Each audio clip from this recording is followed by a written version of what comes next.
Hi friends, எல்லோரும் எப்படி இருக்கீங்க? நான் லக்ஷ்மி. இன்றைக்கி நம்ம என்ன பார்க்க போகிறோம்னா, ரொம்ப சாஃப்டாக டேஸ்ட்டாக ஈஸியாகவும் ராகி அடை எப்படி பண்ணலான்னு தான் பார்க்கலாம். வாங்க.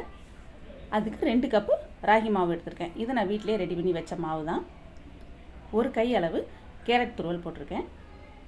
1 கை அளவு பல்லாரி, அதாவது பெரிய வெங்காயம், 2 குச்சி கருவேப்பிலை, 2 பச்சை மிளகாவை நான் குட்டி குட்டியாக கட் பண்ணி போட்டிருக்கேன்.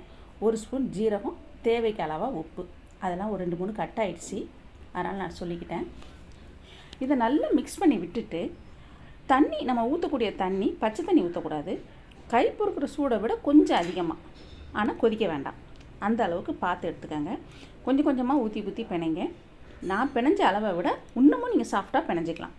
ஆனால் இதை விட ஹார்டாக பிணைஞ்சிங்கன்னா உங்களுக்கு நமக்கு போடக்கூடிய ரொட்டி கொஞ்சம் ஹார்டாக வரும். அதை மட்டும் பார்த்துக்கோங்க. இதையும் விட நீங்கள் சாஃப்டாக வச்சுக்கலாம். இந்த மாவு ஃபுல்லாக நம்மளோட தேவைக்கு தகுந்த மாதிரி நான் உருண்டை போட்டு வச்சுக்கிட்டேன். இப்படி தண்ணியில் கையை முக்கிட்டு ஒரு உருண்டை எடுத்து நான் டைரெக்டாக தோசைக்கல்லில் போடுறேன். உங்களுக்கு தோசைக்கல்லில் போடுறதுக்கு கொஞ்சம் பயமாக இருந்தது அப்படின்னா நீங்கள் ஒரு பாலித்தீன் கவர் இல்லைன்னா வாழை இலை அதில் நல்லா தண்ணியை தடவிட்டு இதே மாதிரி தட்டிட்டு நீங்கள் தோசைக்கல்லில் போட்டுக்கலாம். தோசைக்கல்லையே நான் தட்டும் போது அடுப்பு வந்து கொஞ்சம் சிம்மில் தான் வச்சு போடணும், இல்லைன்னா அனல் அடிக்கும் கையில். நமக்கு எந்த அளவுக்கு சாஃப்டாக வேணுமோ, எந்த அளவுக்கு மெல்லிஸாக வேணுமோ அந்த அளவுக்கு தட்டிக்கலாம். தட்டிட்டு அங்கங்கே 4 ஓட்டை போட்டுக்கோங்க. கை வச்சு போட முடிஞ்ச போட்டுக்கோங்க. எனக்கு சூடு ஏறிடுச்சு, அதனால் நான் கரண்டி வச்சு போட்டேன். இதில் நல்லெண்ணெய் அல்லது நெய் கூட ஊற்றுங்க, சூப்பராக இருக்கும். தேங்காய் எண்ணெய் கூட ஊற்றலாம். நான் இன்றைக்கி ஊற்றுனது நல்லெண்ணெய். அந்த குழியிலலாம் ஒவ்வொரு சொட்டு ஊற்றுங்க, ரொம்ப ரொம்ப வேண்டாம். ஒரே நிமிஷம்தான், மாவு நல்லா வெந்துடும். அதுக்கப்புறம் நம்ம திருப்பி போட்டு அதையும் 1 நிமிஷம் விட்டு எடுத்துக்கலாம்.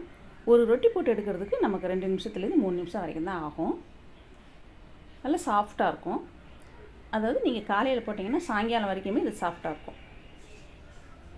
இதுக்கு நார்மலாக தேங்காய் சட்னி தான், ஆனால் வேர்க்கடலை போட்டு அரைச்சி வச்சுருக்கேன். நீங்களும் இதே மாதிரி செஞ்சு பார்த்துட்டு உங்களுக்கு பிடிச்சிருந்தா லைக் பண்ணுங்கள், ஷேர் பண்ணுங்கள், என் சேனலை ஃபாலோ பண்ணுங்கள். தேங்க்யூ.